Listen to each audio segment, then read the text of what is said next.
Hello, this is Chef John from foodwishes.com with chocolate lava cake. This is the sequel. I've already posted this once before. It was a very old video, probably my most popular video ever as far as views online. But anyway, I'm going to redo this recipe a little bit, and here we go. I have four, those are like 5.5 ounce ramekins, and you want to butter those generously. There's the extreme buttering close-up. All right, and you want to find some kind of casserole dish that those are going to sit in, kind of like that. All right, set those aside. Now we're going to take some yolks and whole eggs. The old recipe had extra large eggs called for. That was stupid. Who buys extra large eggs? So these are large eggs, so you'll see those new amounts on the site. I'm going to take that, I'm going to add my sugar, and I'm going to whisk this until it's light and foamy and kind of lemon colored. Now you can use an electric mixer if you want. I'm fairly well buffed. Here's a shot of me at the beach a few years ago with a couple buddies. If you're built like me, use a whisk. It just takes a few minutes. Otherwise, use the electric mixer. All right, then we're going to take butter, whole butter, unsweetened butter, and to that we're going to break in 1 chocolate bar. That's just your standard 3.5 ounce dark chocolate bar. I'm using Ghirardelli. They're from San Francisco. Maybe they will see this and, give me a call. So I'm going to break that up. Use dark chocolate.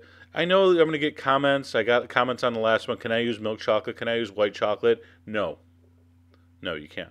I mean, you can try and let me know how it turns out. But this recipe is for dark chocolate only. We're going to melt that in the microwave on very low, like defrost. You just want to melt it. You don't want to cook the chocolate. You don't want it to separate.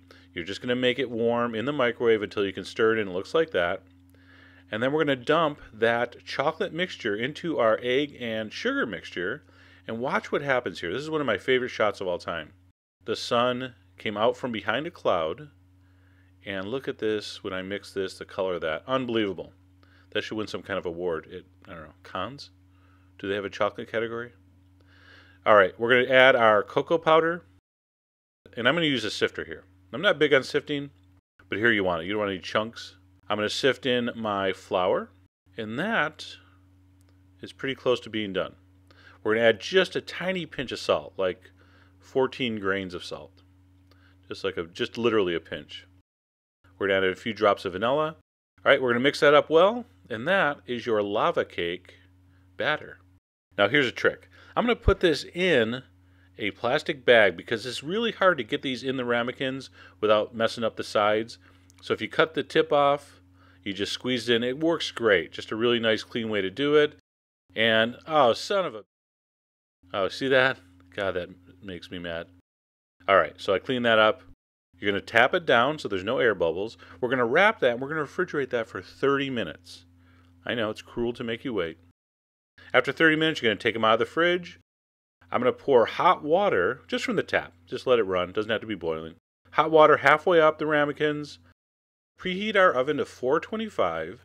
And those are going to bake for, I don't know, it could be anywhere between 15 and 17, 18 minutes. You're going to have to experiment with your particular oven. Basically what you want is the outside to be firm enough to hold together, and then you want most of the inside to be molten chocolate. Another name for these is baked chocolate pudding, and really that's what it is. When you take these out, let them cool for about 15 minutes. Then you're going to take a knife. If there's any adhesion around the top, around the edge, just loosen it with a knife.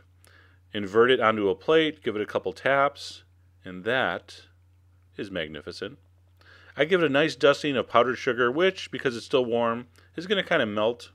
So just keep, sifting it till it looks nice.